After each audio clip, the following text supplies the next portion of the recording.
आज फिर वापस आ गया हूँ 10th वालों।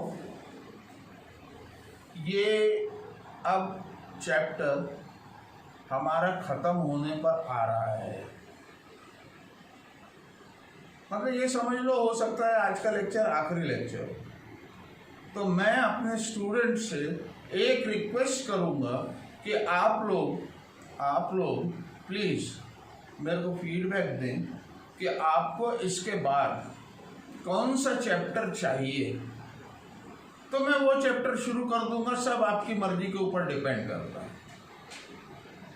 मेजॉरिटी लोग जो भी चैप्टर के लिए मेरे से बोलेंगे उनको मैं वो वाला चैप्टर पढ़ा दूंगा।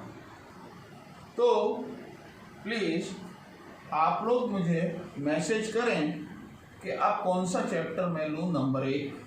नंबर 2, नेक्स्ट वीक मैं आप लोगों को मल्टीपल चॉइस क्वेश्चन का टेस्ट पेपर बना रहा हूँ। पहला पेपर जो मैं दूंगा that will be of numerical ability. Okay, उसके बारे में डिटेल्स मैं आपको अलग से एक वीडियो बनाकर पेरेंट्स के लिए दूंगा। पेरेंट्स उसको देखें और अकॉर्डिंगली उसको फॉलो करें तो आपको पता चल जाएगा कि आपके बच्चे के लेवल कहाँ पर आता है। उसके बारे में बाद में चर्चा करेंगे। अभी तो हम मेटल्स नॉन मेटल्स पर आते हैं और एल्यूमिनियम के बारे में बात करते हैं। एल्यूमिनियम का इलेक्ट्रोलिटिक रिडक्शन जो है वो मैंने पिछली क्लास में आप लोगों को करवा दिया था। ओके, नाउ सबको मालूम 10th में पहुंचने के बाद तो पता ही रहता है कि valency of aluminium is 3। It can give 3 electrons. Okay, तो वैलेंसी आ गई आपकी। नाउ कुछ केमिकल प्रॉपर्टीज के बारे में बात करें, जिनमें से एक केमिकल प्रॉपर्टी बहुत इंटरेस्टिंग है। और वो क्यों इंटरेस्टिंग है?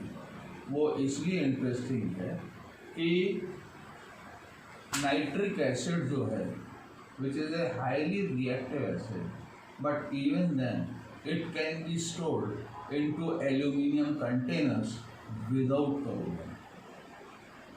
इसके बारे में हम चर्चा करेंगे। चलो, तो उसकी शुरुआत मैं दूसरे ढंग से करता हूँ और एकदम बेसिक से करता हूँ। आप लोगों के सामने आपके पेरेंट्स ने कभी आपके घर में एल्यूमिनियम का प्रेशर कुकर खरीदा होगा, और वो एल्यूमिनियम का प्रेशर कुकर जब आप बाजार से लेकर आते हैं बढ़िया बॉक्स में पैक, और उसको जब खोल कर देखते हैं तो आपको बड़ा चमचमाता होगा, बिल्कुल सिल्वर के जैसा दिखाई देता है, उसके ऊपर इतनी चमक रहती है। लेकिन उसी प्रेशर कुकर को 1-2 बार आप गैस के चूल्हे पर जब चढ़ाते हो मतलब ऑब्वियसली उसमें पानी रहेगा, हवा तो है ही उसके ऊपर, तो आप देखते हो कि उसका जो सरफेस है वो डल हो जाती है। 1-2 बार में ही हो जाती है। और वो क्यों होती है? क्योंकि एल्यूमिनियम के साथ एयर रिएक्ट करती है टू फॉर्म Al2O3, जो कि सिर्फ सरफेस फिनोमिनन है। रीजन क्या है सरफेस फिनोमिनन इसमें? और आयरन के वो भी रस्ट हो रहा है, ध्यान रखना। एल्यूमिनियम आयरन के रस्ट और इसके रस्ट में एक फर्क होता है।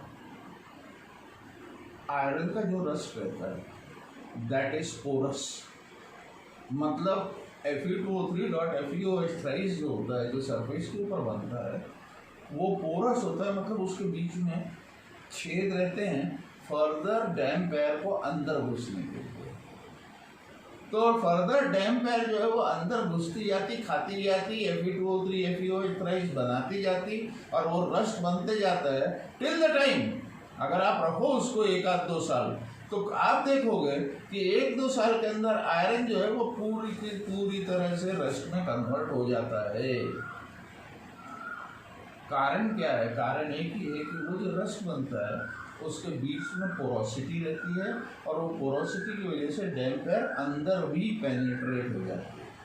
लेकिन this is not the case with the rust of aluminium.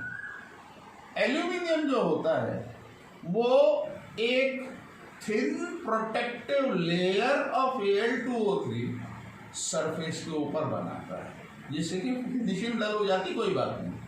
लेकिन वो जो थिन प्रोटेक्टिव लेयर है Al2O3 का, वो जो है वो पोरस नहीं होता, सॉलिड फिल्म रहती है। प्रोटेक्टिव लेयर सॉलिड रहता है, मतलब एक बार वो बन गया सरफेस के ऊपर तो उसके अंदर फिर डैम्प एयर, वाटर, कुछ भी अंदर नहीं घुस पाएगा, जिसकी वजह से अंदर का जो एल्यूमिनियम है वो सेफ एंड सिक्योर रहता है, उसको कुछ भी नहीं। अंदर एल्यूमिनियम और ऊपर एकदम बारीक माइक्रोन्स में I am talking about microns में, उसके ऊपर एक थिन प्रोटेक्टिव लेयर चढ़ जाता है। आप ट्राई करके देखना, अगर आपके पेरेंट्स परमिट करें तो एक फाइल लेना और वो फाइल से आपका जो पुराना कुकर है, पुराने कुकर को ऐसे रगड़ना। रगड़ोगे तो आप देखोगे कि जहाँ जहाँ वो रगड़ लगी है वहाँ पर वापस से चमक आ गई। क्यों? क्योंकि अंदर तो एल्यूमिनियम ही था, तो आपका चमक आ जाएगी उसके अंदर।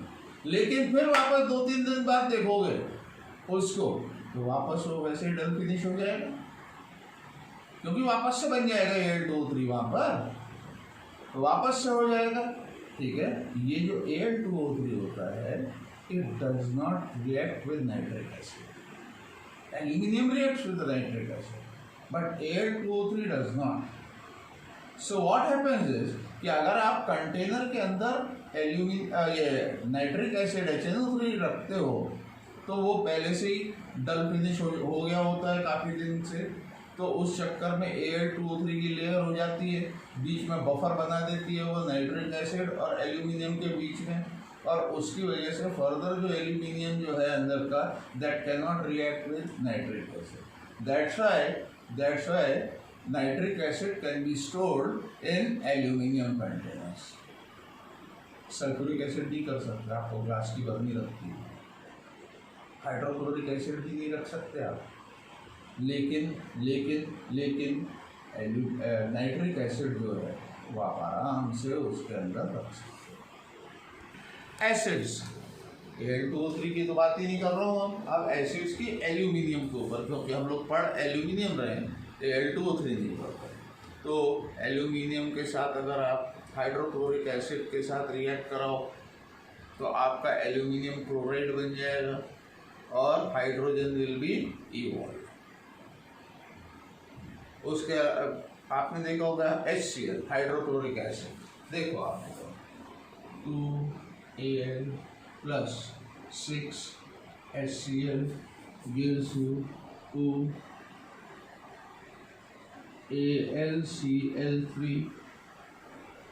plus 3H2।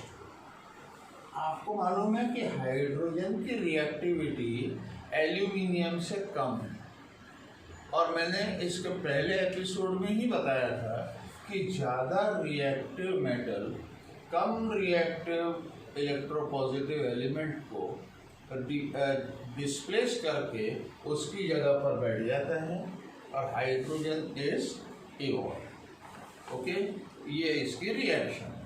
उसी ढंग से एल्यूमिनियम के अगर सल्फ्यूरिक एसिड यानी कि H2SO4 के साथ रिएक्ट करो, डाइल्यूट H2SO4 के साथ, तो एल्यूमिनियम सल्फेट यानी कि Al2SO4 थ्राइस और हाइड्रोजन इज इवॉल्व।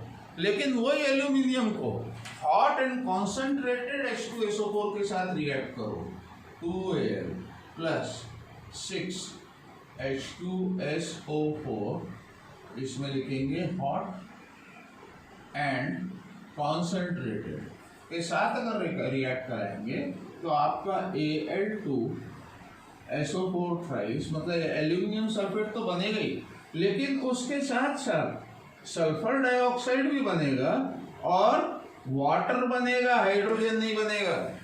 इस बात का ध्यान रखें। ओके, और नाइट्रिक एसिड के साथ तो रिएक्ट ही नहीं करेगा क्योंकि वो लेयर बन चुका है, इसलिए नाइट्रिक एसिड का यहाँ पर बात करना कोई मतलब नहीं। उसके बाद फिर एल्यूमिनियम के ऊपर action of alkalis, action of alkalis. अभी थोड़ी देर पहले शायद एपिसोड 5 या 6 में जो भी है, आई डोंट रिमेम्बर, ठीक है, मैंने आपको लीचिंग प्रोसेस के बारे में बताया था कि Al2O3 को hot and concentrated sodium hydroxide के साथ अगर आप रिएक्ट करवाते हो तो आपका सोडियम मेटा एल्यूमिनेट बनता है। आई होप आप लोगों को याद होगा या आप लोगों ने वापस से जाकर रिफर करें। उसी ढंग से एल्यूमिनियम भी सोडियम हाइड्रोक्साइड के साथ रिएक्ट करता है in presence of water to form sodium meta aluminate and hydrogen is evolve. ठीक है, क्लोरीन के साथ it reacts readily. Chlorine gas pass करो एल्यूमिनियम के ऊपर और आपका AlCl3 आराम से बन जाएगा, एल्यूमिनियम क्लोराइड। ओके, उसके बाद फिर मैंने आपको एक और रिएक्शन बताई थी जो कि थर्माइट वेल्डिंग में हम लोगों ने यूज़ की थी। Fe2O3 plus Al give you Al2O3 or 2Fe, and this is highly exothermic reaction। इसमें जो टेम्परेचर है that goes up to 3500 degree Celsius. Okay, alloys के बारे में हम लोगों ने चर्चा कर ली थी कि आयरन में steel, stainless steel, mild steel, structural steel, tool steel, कई तरीके के स्टील बन सकते हैं। ओके, अब मैं एलॉयज की बात कर रहा हूँ, एल्यूमिनियम ख़त्म हो चुका है। ओके, इस तरीके के कॉपर में भी कॉपर, ब्रास, ब्रॉन्ज, एल्यूमिनियम में ड्यूरेल्यूमिन वगैरह वगैरह। इसके अलावा एक टाइप के एलॉयज और होते हैं जिनके बारे में चर्चा करना बहुत ज़्यादा ज़रूरी है, and that is amalgams. Bubblegum नहीं, एमलगम।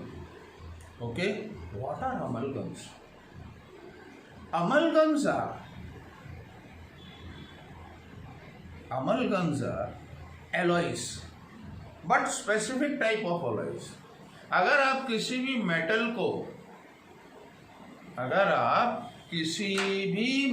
को मर्क्यूरी के साथ, अगर आप किसी भी मेटल को, एक मिनट जरा होल्ड करेंगे। ओके, मर्क्यूरी के साथ अगर आप एलॉइंग करते हो, मतलब मिक्स करते हो, मतलब होमोजेनियस मिक्सचर।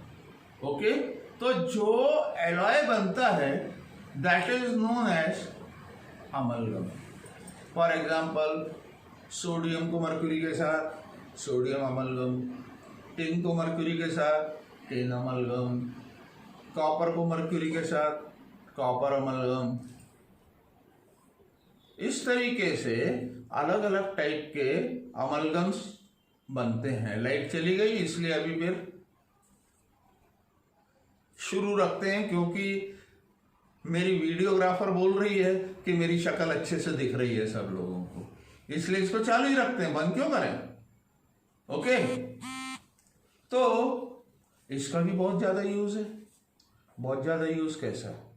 मैंने आप लोगों को एपिसोड नंबर 1 या 2 में बताया था कि अगर आप सोडियम को पानी में डाल दो, छू बोल दो, आग लग जाएगी।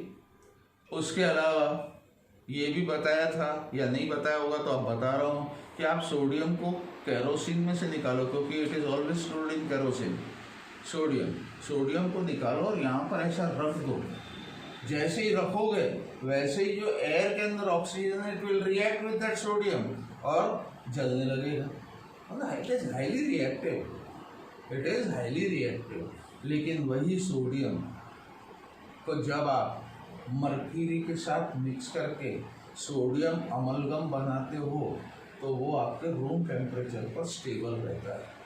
फिर आपको उसको केरोसिन में रखने की ज़रूरत नहीं है। एक और फायदा बताता हूँ अमलगम का, मतलब उसने स्टेबल कर दिया सोडियम को एट रूम टेम्परेचर। एक और बहुत बढ़िया फायदा है, मिरर्स। रोज़ सवेरे सवेरे आप उठकर सबसे पहले मिरर के सामने जाते हो। मिरर के बिना आप लोगों का काम नहीं चलता, कंघी कर लो, ये कर लो, वो कर लो। ओके, तो मिरर्स कैसे बनते हैं? मिरर बनाने का जो तरीका है कि एक ग्लास का पीस लेते हैं और उसमें पीछे सिल्वरिंग की जाती है। उसकी प्रोसेस है, वो प्रोसेस मैं आप लोगों को जब ऑर्गेनिक केमिस्ट्री पढ़ाऊंगा तब समझाऊंगा कि कैसे सिल्वरिंग की जाती है मिरर के पीछे। तो silver is the most opaque substance. तो सिल्वरिंग जब करते हैं जिससे कि एक साइड ओपेक हो जाती है और उसके ऊपर ऑरेंज या ग्रीन या रेड कोई भी पेंट सिंपल वाला लगा देते हैं। वो पेंट इसलिए लगता है कि वो जो सिल्वरिंग है उसके ऊपर डैमेज नहीं हो किसी वजह से, तो उसका प्रोटेक्शन रहता है पीछे, तो उसकी वजह से पीछे साइड पूरा ओपेक हो जाता है। तो आपको आपकी रिफ्लेक्शन बहुत अच्छी दिखाई देती है सामने से और अपनी शक्ल देख सकते हो आप अच्छी तरह से। ओके, लेकिन सिल्वरिंग करना, आज सिल्वर 50,000 रुपये किलो हो गई है, तो उसके जो मिरर बनेंगे वो भी महंगे बनेंगे, ऑब्वियसली वो भी महंगे बनना है। और उनको अगर आप रिचार्जेबल टॉर्च में लगाओगे कॉन्केव मिरर, तो वो रिचार्जेबल टॉर्च क्या भाव बिकेगी, इसलिए वो बहुत महंगा पड़ता है। अच्छे मिरर्स में सिल्वरिंग की जा सकती है। बाकी जितने भी जो सस्ते वाले मिरर्स हैं जो आप यूज़ करते हो, वो सस्ते वाले मिरर्स जो हैं उनको, सस्ते वाले जो मिरर्स हैं उनको पीछे आप सिल्वरिंग नहीं कर सकते क्योंकि वो सस्ते हैं। महंगे में कुछ भी कर लो, बेल्जियन ग्लास वगैरह लेकर आ जाओ, बढ़िया सिल्वरिंग करेंगे, सिल्वर की कोटिंग भी बहुत मोटी होगी जिससे कि वो बरसों बरस तक चल जाए और आपकी जो इमेज है वो बहुत ज़्यादा शार्प बन जाए। लेकिन सस्ते मिरर्स जो जहाँ पर यूज़ करना है रिफ्लेक्टर्स वगैरह के अंदर, तो सस्ते मिरर के अंदर आप सिल्वरिंग तो कर नहीं सकते। तो अगर सिल्वरिंग नहीं कर सकते तो क्या, बहुत सिंपल चीज़ है, टिन अमलगम लो और टिन अमलगम की कोटिंग कर दो पीछे, ऑब्वियसली सस्ते ही रहेगा टिन अमलगम, तो उससे भी आपका मिरर बन सकता है। भले ही वो ज़्यादा अच्छा नहीं हो, कोई फ़र्क नहीं पड़ता। आपने को तो अपनी शक्ल देखने से मतलब, या फिर रियर व्यू मिरर में जो कॉन्वेक्स मिरर्स लगे रहते हैं उसमें भी टिन अमलगम चल जाएगा। आपको ये क्या कहते हैं सिल्वरिंग करने की उसमें भी ज़रूरत नहीं है। ऐसे बहुत सारी जगह हैं जहाँ पर आपको महंगे मिरर की ज़रूरत नहीं पड़ती, तो वहाँ पर आप क्या यूज़ कर सकते हो, टिन अमलगम यूज़ कर सकते हो। तो फिर अब हम आते हैं हमारे तीसरे मेटल के ऊपर जो कि कॉमन मेटल है, and that is copper. Copper के कई तरीके के ओर होते हैं। पहला ओर होता है कॉपर पायराइट, जिसके बारे में मैं पहले भी चर्चा कर चुका हूँ, CuFeS।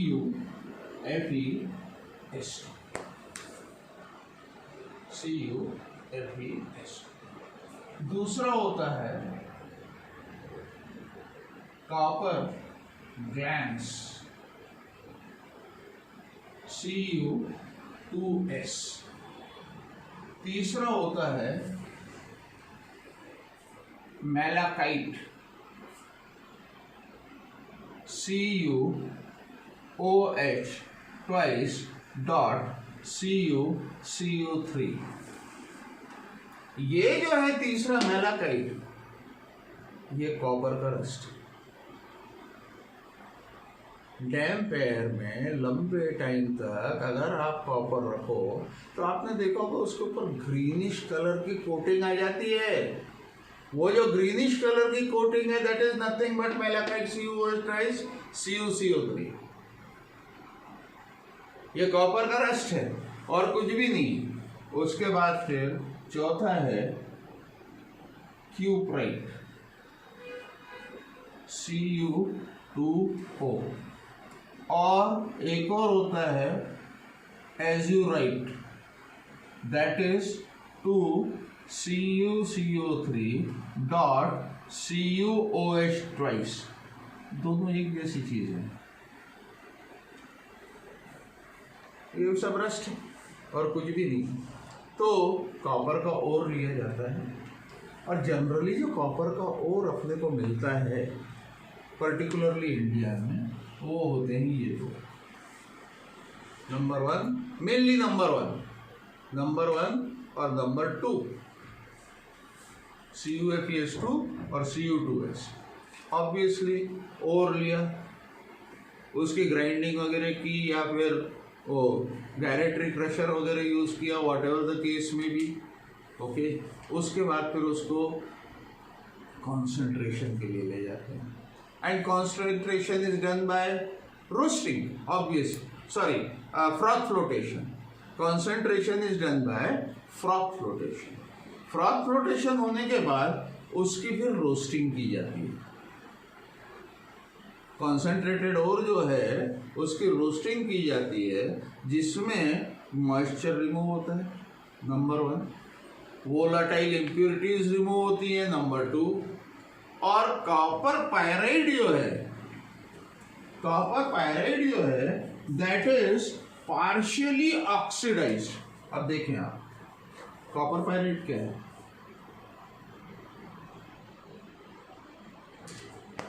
इसको आप ऐसा भी लिख सकते हो, CuS और FeS, CuS और FeS, ठीक है। तो जब इसकी आप रोस्टिंग करते हो, तो आपको मिलेगा Cu2S plus 2FeS plus sulphur dioxide is removed here, sulphur dioxide is removed, okay. ये रोस्टिंग में होगा कि ये जो कंबाइंड FeS और CuS एक साथ रहते हैं, ठीक है। तो CuS अगर है मतलब क्यूप्रिक सल्फाइड है, cupric sulphide gets converted to cuprous sulphide oxidation, okay. FeS थोड़ा अलग हो जाता है और SO2। अब SO2 तो उड़ गया, अपने पास क्या बचा? Cu2S और FeS। FeS क्या है? Gang material. FeS है गैंग, ओके। तो ये जो मिक्सचर ऑफ दीज टू है आफ्टर रोस्टिंग, इसके अंदर पाउडर्ड कोक और सैंड किस लिए? सैंड क्या है? Silicon dioxide SiO2 which acts as a flux, slag बनाने के लिए, तो पाउडर कोक और सैंड को लेते हैं और फिर this mixture, this charge is heated strongly in a blast furnace. जब ये ब्लास्ट फर्नेस में हीट करते हैं तो ये जो FeS है, this reacts with oxygen to form FeO plus, again यहां पर भी सल्फर डाइऑक्साइड निकल जाता, उड़ जाता। अब इस FeO को क्या करेंगे? ये FeO फ्लक्स के रूप में काम में आता है। तो FeO reacts with silicon dioxide to form FeSiO3,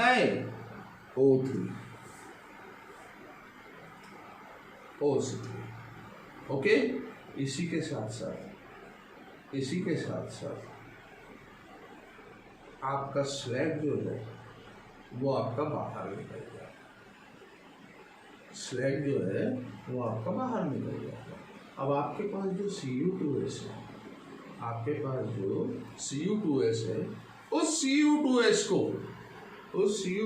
को एक और एपरेटस में लेकर जाते हैं, which is known as Bessemer's converter.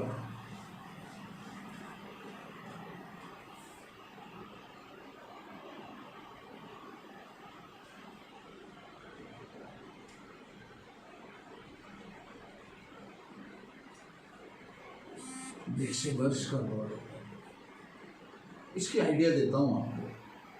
कभी सड़क पर जाते आते, जहाँ पर सड़क बन रही है, आपने एक इस टाइप का थोड़ा सा एक एपरेटस देखा होगा जिसको सीमेंट मिक्सर कहते हैं। अभी बता रहा हूँ, ओके। पूरे जैसे ही ड्राइंग बन जाएगी यू विल नो कि मैं क्या बोलना चाह रहा हूँ। तो मेरे ख्याल से आपने सड़क पर ये तो देखा ही होगा, कहीं ना कहीं हर व्यक्ति ने देखा होगा, बेसिमर कन्वर्टर उसी रंग की चीज़ है। बस इतना होता है इसमें कि ये वो उसके जैसी गोल गोल गोल गोल नहीं घूमती, स्टेबल रहती है। और यहाँ से जैसे एलडी कन्वर्टर में अपन ने किया था उस ढंग से यहाँ से एक एंट्रेंस रहता है एयर के। इसमें क्या करते हैं कि वो जो मोल्टन मैट है उसका नाम है मोल्टन मैट, which comprises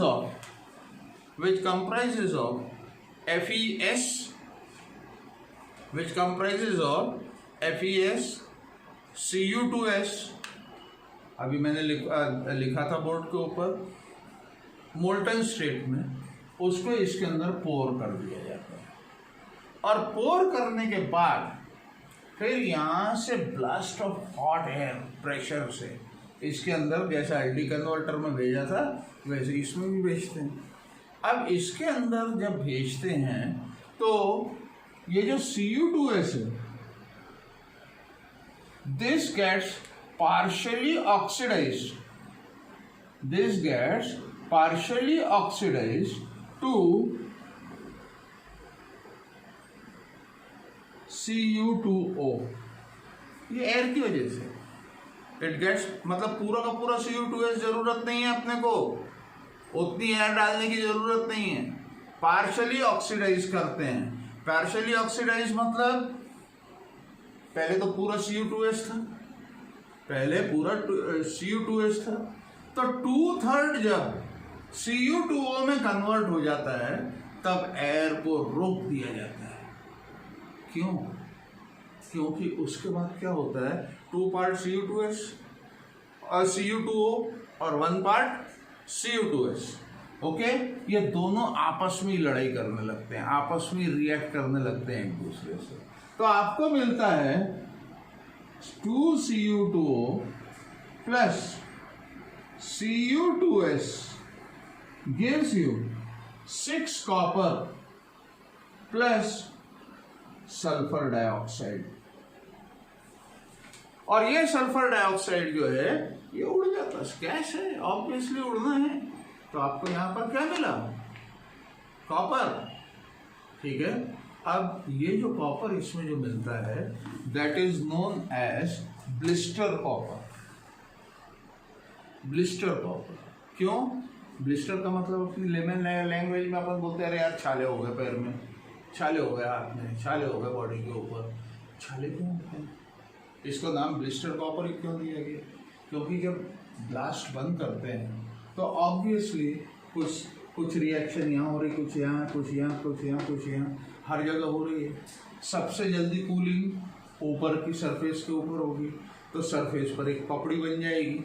लेकिन इसके अंदर जो ये सल्फर डाइऑक्साइड बन रहा है ये तो ऊपर जाने को आमादा है, ये प्रेशर जनरेट करेगा नीचे से, तो उसकी वजह से क्या होगा कि वो जो ऊपर की पपड़ी वाली जो लेयर बनी है उसको फोड़ते हुए बाहर निकलेगा, फोड़ते हुए बाहर निकलेगा तो इसके ऊपर एक ब्लिस्टर के जैसा अपीयरेंस आएगा सरफेस के ऊपर, इसलिए इसको कहा जाता है ब्लिस्टर कॉपर। और फिर ये जो ब्लिस्टर कॉपर होता है, इस ब्लिस्टर कॉपर को इसको टर्न करके और फिर उसको लेडल में निकाल के और फिर उसकी कास्टिंग कर देते हैं, बिलेट्स वगैरह बना देते हैं, बिलेट्स एंड डक्स वगैरह। ये जो ब्लिस्टर कॉपर होता है obviously it is going to be impure, और इम्प्योर कॉपर कहीं चलेगा नहीं। मैंने आपको पहले ही बताया था कि इलेक्ट्रिक केबल वगैरह भी अगर आपको बनाना है तो purity is very important. Impure अगर रहेगा तो ट्रांसमिशन लॉसेस वगैरह भी बहुत होने के चांसेस हैं और क्वालिटी भी बराबर बनेगी नहीं।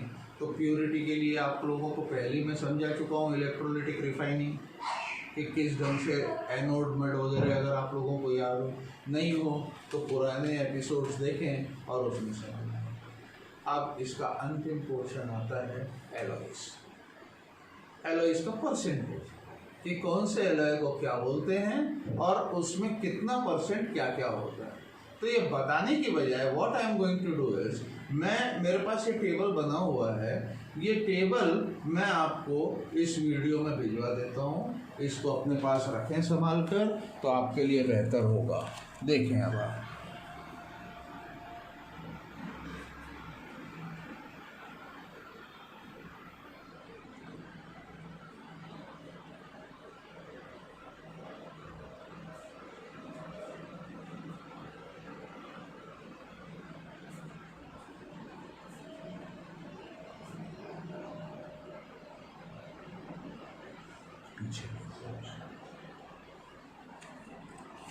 इसके बाद ये एल्यूमिनियम के 2 एलॉयज यहाँ पर हैं।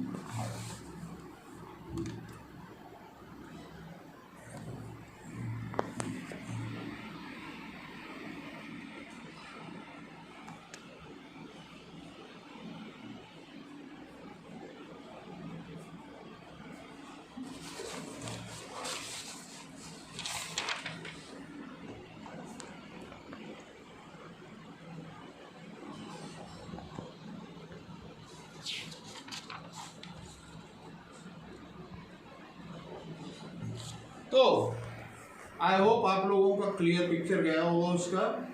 आज बस इतना ही, और इसी के साथ आपका मेटल नॉन मेटल आज खत्म हुआ।